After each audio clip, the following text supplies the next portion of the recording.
ఇచ్చిన party Congress party.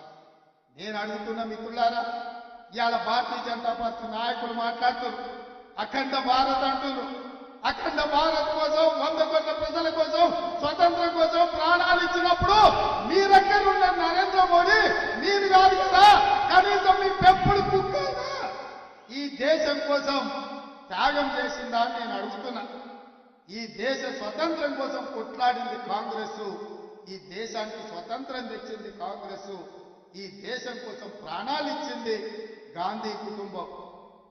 నేను అడుగుతున్న బీజేపీ నాయకులను, కాంగ్రెస్ దేశ స్వతంత్రం కోసం కొట్లాడిన రోజు మీరే పొయ్యిలో పడుకున్నారని నేను అడుగుతున్నా. ఇవాళ ఈ దేశ సమగ్రతను కాపాడడం కోసం ముష్కర్ల తుపాకీ కూటాలకు బలైపోయి మానవ బాంబుల పేల్చులో వీరు మరణం పొందినప్పుడు మీరంతా ఎక్కడున్నారు?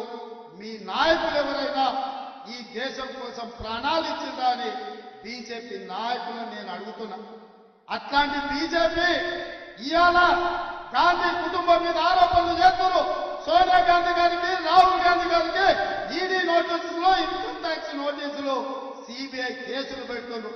నేను అడుగుతున్నా,